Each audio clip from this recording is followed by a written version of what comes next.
Pamilin. Mahalin at pakaingatan ang bawat ibinabahagi ko sa YouTube channel na ito. Ang kapangyarihang nakapaloob dito ay lubhang mahiwaga. Gamitin lamang sa kabutihan at pagganap ng kalooban ng Diyos, maging huwaran at laging isapuso't isip ang 7 layunin.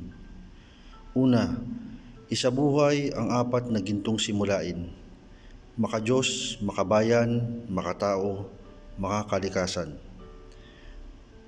Pangalawa, isagawa ang pag-ibig sa Diyos, pananampalataya at pag-asa sa pamamagitan ng tiyaga.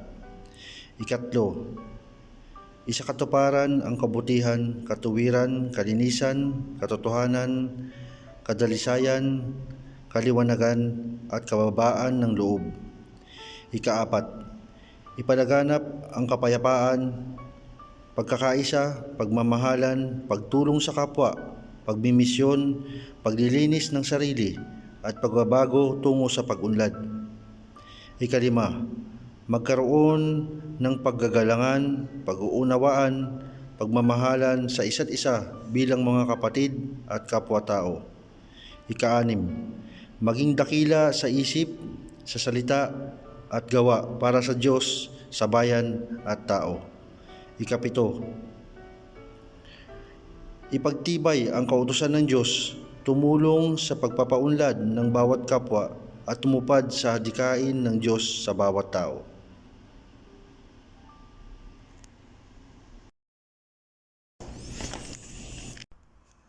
Magandang araw po sa inyong lahat.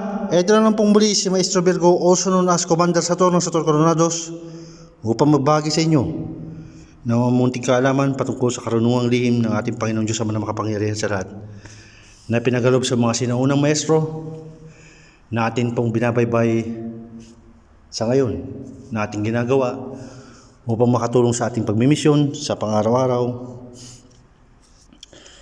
Bago ko ibahagi ang panalangin na ito na patungkol sa panalangin sa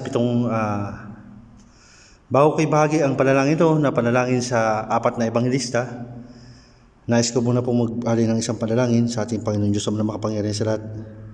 O Panginoon ko, Diyos Ama na makapangyarihan sa lahat, ako po ay nananalangin sa inyo ngayon at humingi ng kapatawaran sa anumang mga kasalanan sa araw-araw, no? At sa lahat po ng mga papasalamat din sa lahat ng mga pinagkakaloob nyo sa akin sa araw-araw, gayon din po sa aming pamilya, gayon din po sa mga taong nagkakatipon sa personal liwanag. At patawarin nyo po sana kami lahat sa aming mga pagkakasala sa pang-araw-araw. Bigyan nyo po sana kami ng biyaya at kami bilang inyong mga anak, bilang inyong anak na tagasunod sa inyo, ay sana po ay pagpalain nyo po kami sa pang-araw-araw. Ganun po ang mga estudyante rin nagkakatipon sa personal liwanag na isa nag-aaral sa pang-araw-araw. Gayon din po ang kanilang mga pamilya. Ilayo nyo po sila sa kapahamakan, sa sakit, lalo na sa sitwasyon ngayon sa buong mundo, na ilayo nyo po sana sila sa kapahamakan. Gayon din po ako at gayon din ang aking pamilya at ang aking mga kapatid at kanilang mga pamilya. Gayon din po ang aming mga magulang. Gayon din ang aming mga anak ng aming mga anak. Huwag mo po sana kami pababayaan at maraming salamat po sa pinagkakalob ng oras sa amin sa bawat sandali ng aming buhay. Gayon din po sa mga pinagkakalob ng mga oras para kami matuto, mapag-aralan ng mga bagay-bagay na ito patungkol sa karunungang lihim ng Diyos Ama makapangyarihan sa lahat na pinagkalob nyo po, na karunungan ninyo na pinagkalob nyo sa mga sinaunang maestro namin tinataglay sa ngayon. Maraming salamat po. Ang lahat po ng ito ay pinapanalangin ko sa inyong walang kapantay na kapangyarihan at walang bahid dungis na pangalan. Maraming salamat po. Sa pagpapatuloy ng ating aralin patungkol sa karunungang lihim, nais kong batayin muli ang Spiritual Warriors Group ng Sator Coronados. Shoutout sa inyo lahat, sa lahat ng mga solid supporters, subscribers, sa lahat ng mga hindi pa nakakapag-subscribe, click nyo po ang notification bell at ang subscribe button para ma-update po kayo sa mga bago kong upload. Gayon din po, hit nyo rin yung like at i-share nyo rin po sa pangkalatan para malaman din ng iba kung anong mga pinag-aaralan natin dito patungkol sa mga nagnanais din mag-aral ng matuto ng karunungang lihim sa pangkalatan.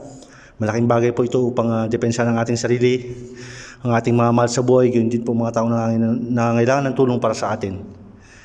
At ito po sa pagpapatuloy, atin pong ibabahagi ngayon ang panalangin sa 4 na ebanghelista. Sundin niyo po ang mga nakasaad dito at isulat sa inyong kwaderno o sa inyong libreto o libreta na inyong ginagamit na naisulat nyo na yung mga mga naunang mga aralin natin, naisulat nyo na yung mga naunang aralin natin, na idugtong nyo lang ito, na pwede nyo gamitin ito na pandepensa nyo kung kayo makikipag-spiritual gumbate o gaganap kayo sa mga spiritual na pagbabahagi ng tulong, panggagamot. Ay mahalaga rin na taglayin nyo rin yung mga bagay na ito para magamit nyo sa pangkalahatan. Narito po ang panalangin sa 4 na ebanghelista. Circumdet te nobis Deus Pater, circumdet te Deus Filius, circumdet te Deus Spiritus Sanctus, destruat te Deus Pater, destruat te Deus Filius, destruat te Deus Spiritus Sanctus, confirmat te Deus Pater, confirmat te Deus Filius, confirmat te Deus Spiritus Sanctus, glorific Deus Pater, glorific Deus Filius, glorific Deus Spiritus Sanctus, Spiritu Sancto Matam, Spiritu Sancto Miruam, Spiritu Sancto Pilam, Spiritu Sancto Egosum, Domini meum cruz, Ave Maria Purissima, Simplicado concebida, Jesús María Josep. Estamiento de nuestro Señor Jesucristo, ego de Deus Salvador del mundo, Jesús adoraes, Jesús into verictus, Sanctus Deus, Sanctus Portis, Sanctus Immortales, Miserere nobis, Jesucristo verdadero Jesús, egosum Jesús, omis amanamis, et vergum carum pactum es et avid, amen, Jesus Maria Joseph. Yan po ang kompletong panalangin sa 4 na ebanghelista na kailangan nyo pong mapasakamay nyo yung mga bagay na ito upang kung kayo ay gaganap na sa mga spiritual na gawain ay madepensahan nyo rin ang inyong sarili. Sabi ko nga, napakahalaga ng mga bagay patungkol sa karunungang lihim na dapat yung taglayin na ibinabahagi natin sa pangkalahatan. Bagamat iba-iba ang aralin sa iba't ibang mga aralin patungkol sa karunungang lihim, ay napakalawak po. At siguro naman sa mga susunod na upload ay sa aking pagtatansya ay marapat lamang na ibahagi na rin yung ibang mga orasyon, mapa-medium level man o high level sa pangkalahatan, kahit paunti-unti. At para rin mas mataglayin din ng iba at makopya nila. Sabi ko nga, inuna ko muna ang pagdidebosyon, ang pagpupuder, pagpupundo, pagbabakod, pagbabalabal sa sarili, lahat ng mga dapat malaman paunti-unti hanggang sa umakyat tayo sa orasyon. At ngayon, sa mga susunod na mga upload, matutunghayan nyo ang iba't ibang mga orasyon na dapat nating ibahagi na sa pangkalahatan. Kaya sabi ko nga, ang mga taong matyagang naghahantay sa mga bagay-bagay ay pinagkakaluban ng mga bagay-bagay rin na kailangan nila matanggap ng mas maigi yung ikaw ay nag-aantay sa mga bagay-bagay. Mas masarap yung inantay mo yung bagay na nais mong makamit na matutunghayan mo sa iyong pag-aantay. At maraming salamat sa inyong paghihintay at pag-aantay sa pangkalahatan.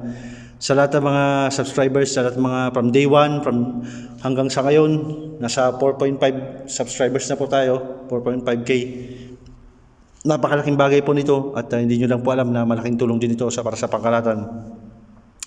At nananawagan pa rin ako sa mga taong may kakayahang pang-spiritual dyan na hindi pangkaraniwan sa mga normal na tao. Pasukin nyo itong channel na to at pag-aralan yung mga bagay-bagay na dapat nyo matutunan upang madepensa ng inyong sarili, ang inyong mga sariling pamilya, gayon din na makatulong kayo sa ibang tao na walang hinihinging kapalit na bagay upang kaluguran tayo ng ating Panginoon Diyos na makapangyarihan sa lahat. At tanggapin nyo ang inyong pagmimisyon sa pangkalahatan at tayo ay nagkakatipon-tipon sa pwersa ng liwanag patungkol sa kabutihan at huwag nyong iaalis sa isip nyo ang ating Panginoon Diyos na makapangyarihan sa lahat. Lalating ko na ang Diyos Ama, ang Diyos Anak, ang Diyos Espiritu, gayon din po ang mahal na Birheng Maria, lahat ng mga santo, ng mga santa, na pinagkalooban din o binayayaan din. At gayon din ang mga ang arkanghel na nagbigay ng liwanag sa pangkalahatan at naging tagapamayapa sa pangkalahatan sa libutan na siyang nagbigay ng kanilang sarili upang gapiin ang pwersa ng kadiliman sa pangkalahatan. At sana po kayo ay nakikinig sa mga ganitong mga aralin, sa mga taong nakikinig dyan. Pasukin nyo itong channel na to at palayain nyo ang sarili nyo sa mga bagay-bagay na nais nyong tuklasin. Huwag po kayo matakot. Mas ilapit nyo po ang sarili nyo sa ating Panginoon Diyos sa makapangyarihan sa lahat. At sa isang salita niya lang ay gagaling tayo kung anumang mga karamdaman natin at manalig lang tayo sa Kanya at huwag tayo mawawalan ng pag-asa sa ating buhay. Habang may buhay, may pag-asa pa. At huwag po kayo malulumbay, huwag kayo malulungkot sa mga sitwasyon, sa mga kaganapan sa ating pangyayari sa ngayon sa buong mundo. Yan lamang po ay pagsubok lamang.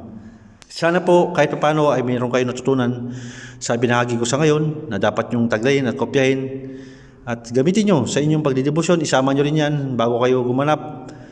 Magpoder kayo, magpundo kayo, magbakod kayo, panalangin sa kredo, sa 7 arkanghel, gayon din ang panalangin sa 4 na ebanghelista. At sana po ay patuloy lang kayo mag-aral, sumubaybay sa channel na ito at marami pa tayong babahagi na dapat yung matutunan. At sapat na rin para sa akin na ibahagi na mga ibang mga aralin patungkol sa mga orasyon at magantabay lang iba at ibibigay natin yan paunti-unti para mas maintindihan nyo rin yung mga bagay-bagay. Karapatan nyo na taglayin at malaman ang mga bagay patungkol sa karunungang lihim sa mga estudyante dito. At ibabahagi ko yan para sa pangkalahatan. Huwag po kayong mag-alala. At bilang pagtugon, yan po ay libre lang natutunan natin at dapat lamang na ibahagi sa pangkalahatan na libre lang din. Maraming salamat po sa inyong lahat. Ito pong muli si Maestro Virgo, also known as Commander Sator ng Sator Coronados. Nag-iiwan sa inyo ng mensaheng hanggang sa muli po at maraming salamat po. God bless po sa inyong lahat. Yahushua Mashiach, Yahushua Mashiach, Yahushua Mashiach.